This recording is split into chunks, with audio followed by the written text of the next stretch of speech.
Hey guys, Infidel1258 here. We're getting into another Counter the Legends video where we're going to address specifically the Water Splinter, and we're going to analyze the legendaries that are available for Water Splinter currently. What are their abilities? What are the synergies within that team that are going to be a problem for you? And lastly, if any, what limitations does the card have? And this is all so that we can build a foundation of knowledge that we can use to exploit and turn defeat into victory. Exploit our opponent's style and turn defeat into victory. Yesterday's video with the Fire Splinter was quite a long one. I'm going to try and be quicker, but there's a lot of depth here that needs to be, I guess, the foundation that needs to be laid. So, be prepared for a longer video. So first of all, Two Gun Pete.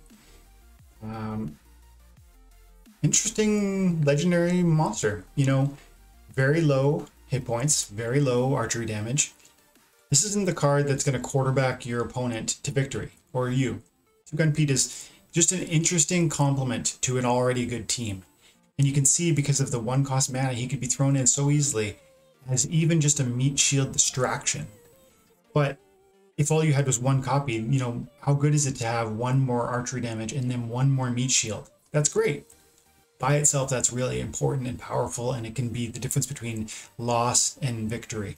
But at the higher levels with the stun, that becomes a real problem with that possibility of stopping your tank from healing. So many tanks at the common through epic level are going to have that self-heal. So important tanks like Flesh Golem or Gelatinous Cube or even... No, I guess you wouldn't really use Pegasus as a tank. But yeah, the self-heal is going to be canceled by that stun. Unless, of course, you have a immunity. But there's no immunity except for with the legendary monsters, to my knowledge. So it's trying to stay in the common through epic responses. I would say with this guy, his obvious weakness is his low hit points. And, really he's a distraction. The problem that you need to... With this guy, if your opponent is throwing this on their team, the real problem that you're going to need to overcome is that he is in your way when you are trying to isolate and eliminate the real threat, which is probably going to be something like a Ruler of the Seas or a Phantom of the Abyss. These guys are real serious damage dealers for this team, and they're going to be hidden in a manner that probably guys like Two Gun Pete are essentially taking the first blow. And then remember, Blue, has one of the best healers in my opinion in the game. With the Crustacean King. Let's see. Crustacean King, where are you? There he is. Crustacean King adds Protect at level 6, so you're going to throw 2 shields on every one of his allies. And imagine what you've got, Crustacean King working in conjunction with the Two Gun Pete. Yeah, the Two Gun Pete is a distraction, largely, but he's going to be a distraction for 2 consecutive hits or more, which is extra annoying. Because every moment that the Ruler of the Seas is allowed to stay alive on a blue team, providing blast, swiftness, silence, he is costing you games. This is one of the cards in the game that wins and loses, wins games by itself and costs you victory time and time again. So how do we get at this guy? Well, Two Gun Pete's going to be in the way, and others like him, like whether it's the Ooze or the Chicken. You have to just understand that a well-crafted blue team is going to hide the Ruler of the Seas very securely in like the 3rd or 4th or maybe 5th spot, and then he's probably going to have armor on him. So magic is always the thing with blue that we're worried about, and we'll show some examples later of silence and void possibilities, but right now we're into archery. With Two Gun Pete, I'm more worried about, like I said, his distraction ability, because he's going to distract your opportunity monsters, and also his stun. And of course, like I said, that can take away your tank's self-heal. That's a problem, but it's not such a problem that we need to be focused on him. We actually need to get to the core, which is going to be these guys over here. Poseidon might be a monster that you consider part of the core. He's so powerful with at the max level 5 archery damage with the blast. That's going to do a total of 8 damage per hit because he's going to do 5 to your first position tank and then 3 blast damage to the secondary. That's devastating. Unless you have shield in place on those 2 front positions, or unless you have archery reflect on both those front positions. And even still, if you have archery reflect, understand that his shield is going to diminish the return fire. So what I'm saying is, you know, you're going to want, if a guy is throwing a Poseidon at you and a real archery strong, archery first build, one of the things you're going to need to think about is archery return fire. And that would include like Onyx Sentinel. Let's look at where Onyx Sentinel. Let's go.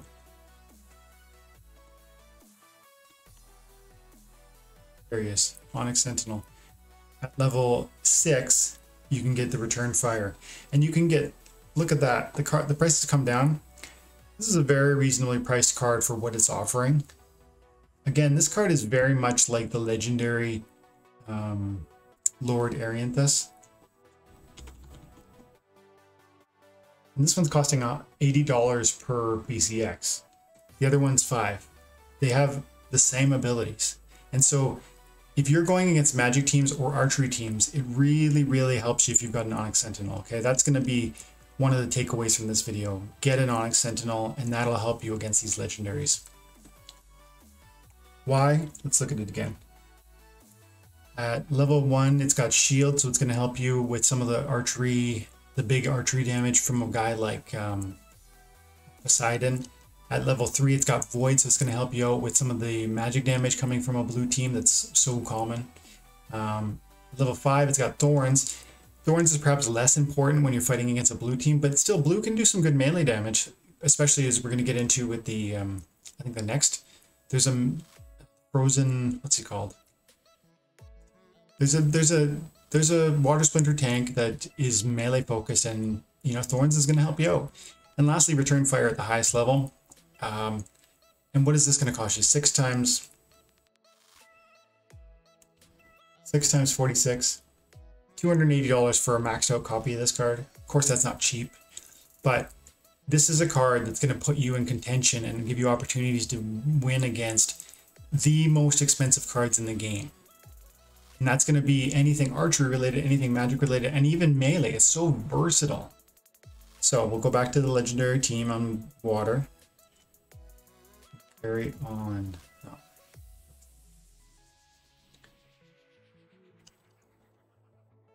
So yeah, something like an Onyx Sentinel is going to be a great solution in the front end. Anything else with shield also. You know, there's... What sort of tanks could you use with shield? Maybe speed. I'm not thinking of any for shield, but there are some with the Fire Splinter that are going to be so fast they might dodge beside him. Even a Cockatrice, a two mana cost Cockatrice, which is like, I think a rare or an epic monster. It's a neutral monster. It's a flying dodge 6 speed monster that's going to dodge some of these archery things. If you're running to, I should say also, while we're talking about Poseidon with his 9 mana cost, if you're running into an opponent who has 99 mana cap and who has 1,000,000 power on their deck or more, I don't know that you're going to be able to win that unless the rule sets are very particular. If he's able to play all of these guys, Kraken,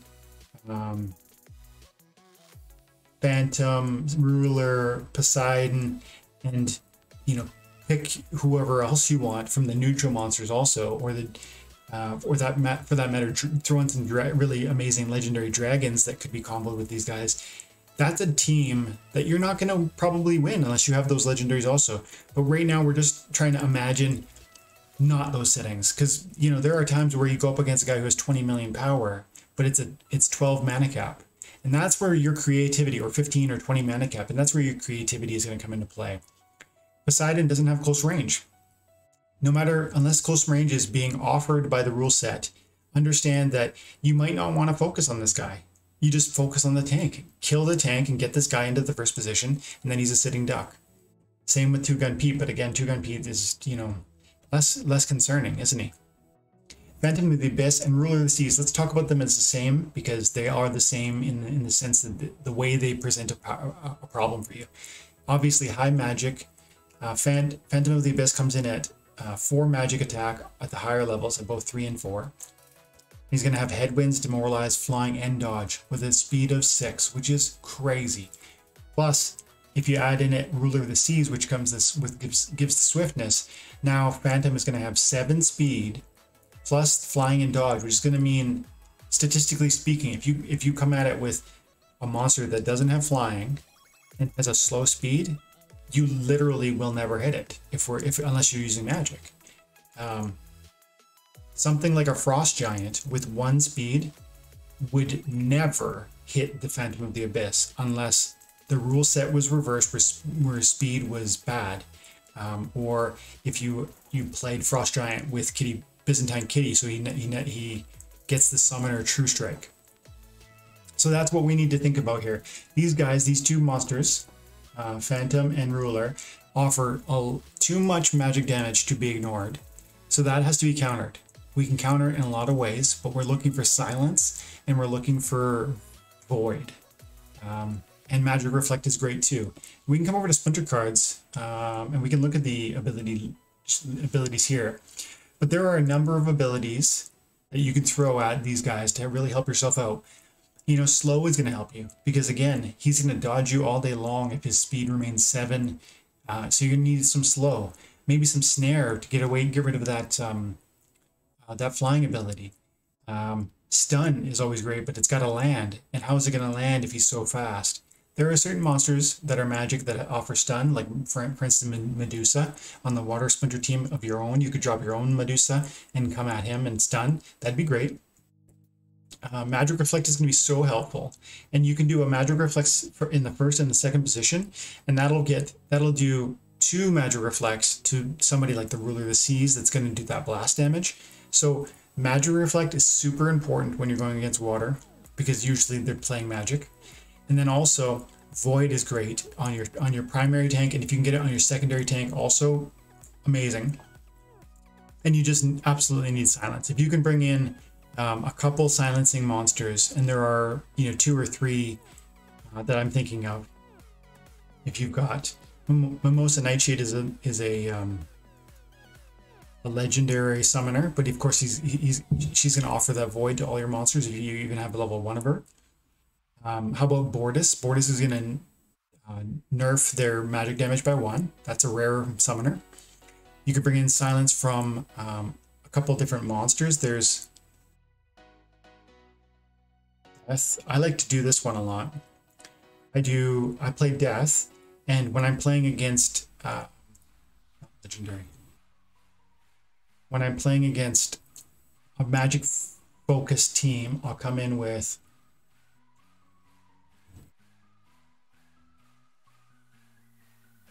Death Elemental has silence at level 4. Not a very expensive card. You're talking $50 to buy a level 4. That's a silence right there for 3 mana cost. Love it. Plus the snipe on the magic is always helpful. And 3 mana cost is so affordable. So there's 1. Silence. Elven Mystic. Silence at level 4. So 25 times 3. You're talking about $80 maybe. Again, not very expensive to get another silence. And this is another rare. And lastly, Phantom Soldier. Silence. At 6 BCX. Level 3. So you're talking maybe $100, something like that, depending on I guess where you get it. Well, right there, $140 for one right there, and that'll be level 4. So that was just 3 monsters with the black team black and neutral teams that I use very often when I see my opponent is throwing a hard magic team at me. And you need to look at the 5 previous battles to understand what they do so that you can then respond. And there are so many others too. With every Splinter, there's somebody who does silence. Look for your silence monsters. I don't know that there are as many. I think that example I just gave you might be the most with the 3 there. But then with water, you could bring in... Actually, no. I guess just Bordis, really. Bordis and that Elven Mystic. It's just 2. And if you do have a Ruler of the Seas, but like we said, we're trying to focus on legend, common, rare, and epic responses to legendaries. I'm assuming you don't have a Ruler of the Seas. Okay, so we need to have Void. We want to focus on Magic Reflect if possible. We want to do 2 tanks that have high hit points. We want to have Silence. And I don't know if I talked about the... yeah, we got to show that also.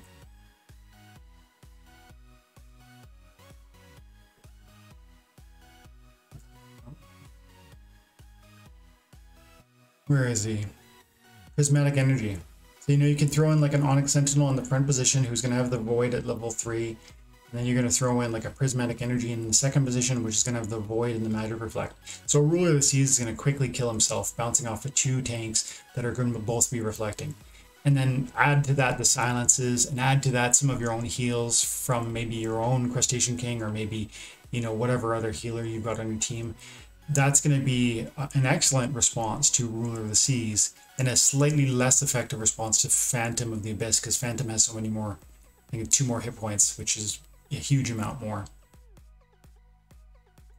But yeah, Silence and Void. Okay, Frost Giant. Frost Giant is very deadly, specifically when the rule set of speed is reversed, where slow monsters go first. And really what you can do is you need to bring your own stun to the table, or I like to play, well, I was going to say Lord of Darkness, but again, that's a legendary answer. If you're staying outside of legendaries, you probably want like an Onyx Sentinel, or maybe something with like a huge amount of high hit points that is just going to give you a few turns, like a Gelatinous Cube. The Gelatinous Cube is going to die quite quickly to something like a Frost Giant because he's going to stun you, but the Gelatinous Cube isn't going to be stunned every time, and when he is when he has a chance to heal, he's going to heal 5 or 6 points with that heal. If you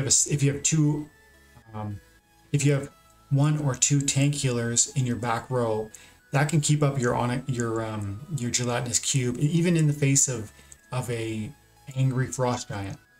So you just want to, if you don't have your own legendaries to come at this guy, come at him with magic of whatever kind you can muster, and then just give yourself a good meat shield, because he's doing a lot of damage for where he's at, and then the trample gets so annoying. So I really like to have 2 monsters with high hit points in the first and second position. That's my tank 1, tank 2 role, is how I think of it.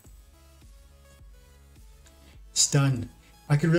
Stun's a problem. Like increasingly with 2-Gun Pete now and Frost Giant, you know, blue has a real stun meta opportunity. I really like the Death Splinter for the stun meta, because they've got their own way of doing this. But, you know, especially in a rule set where slow goes first, blue seems overpowered to me.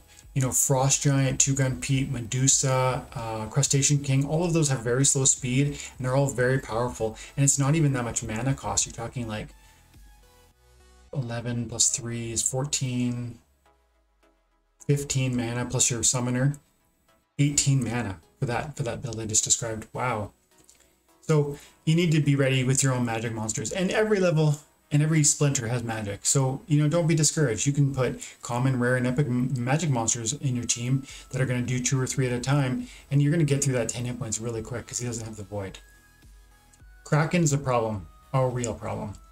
This thing has such a high hit point pool that if he throws 2 healers on the team, or 3 for that matter, and if you aren't attack focused, if you aren't damage focused, then you're in trouble. Because understand first that there's kind of 2 main ways to approach every battle. You can be attack focused, or you can be I'm gonna outlast you focused, like defensive focused.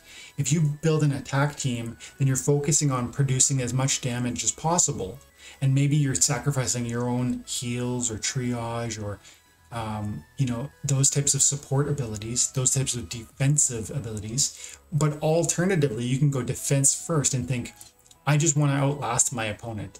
And if you try that kind of thing, or you're in the middle of the road where you're doing 5 or 6 damage in your turn, like for all of your monsters, the Kraken's going to eat you alive, because he's got too many hit points.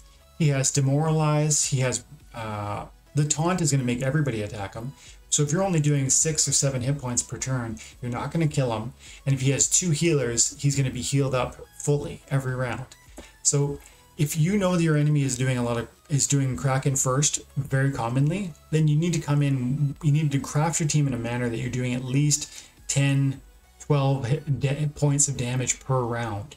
And so that's going to be, you're going to be throwing caution to the wind a little bit. You're going to be probably sacrificing some of your support, some of your defense, some of your heals, and all of that stuff. And you're going to be gearing up toward, you know, all out kill or be killed. It's just, I'm focusing on destroying the thing in front of me.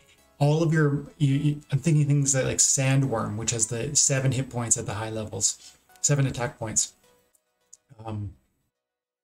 What other great monsters are going to do a lot of damage? On the black team, there's a real sneak build that you could do, and they're all going to attack the Kraken. You could, with black, you can come in with the Skeleton Assassin, where is he? Even Megget's probably too slow. Skeleton Assassin, the Undead Badger, and Sandworm. That alone at a decent, at like mid to higher levels, is going to do 13 damage from those 3 monsters. And they're all quite fast, so there's a good chance they're going to strike the Kraken, and there's a good chance they're going to escape if he retaliates. Not a perfect chance, but a decent chance. And then you're going to need still more, because that isn't enough. But those 3, plus, you know, maybe like a vampire for high speed attack, archery. Archery is always good with monsters that have retaliate. The ferryman. Where is he? The ferryman's actually, the Dark Astronomer is a great one because he has the blind, and so if you come at him with high speed, you're going to be able to counter those retaliates, because he's going to have that reduced opportunity to strike you. Plus, the ferryman has Dispel, so that's going to take away some of the enrage benefit. So black's a great team for counter on blue, really, as far as I'm concerned. And black is one of my favorite teams, so kind of not surprising that I do that. But like we said earlier with Poseidon, if it's a high mana match and he's got Kraken and Poseidon and Phantom and Ruler, you know, that's going to be a loss. You're going to take the L, unless you've got the same guns to bring to the battle. But the answer is, if he only has a Kraken, hard damage, kill it quick and fast, and then you're going to have an opportunity. But if that thing gets to stay alive and then gets resurrected or re-healed by, you know, Crustacean King and other healers, you're in trouble, real trouble. The Kraken's particularly nasty with the Byzantine Kitty because of the speed that he's going to get from that and the self-heal, the tank heal that Kitty's going to offer. Dangerous card. The Deep Swimmer, I don't find this summoner very helpful. He reflects archery, he's got blind, he's got the extra armor.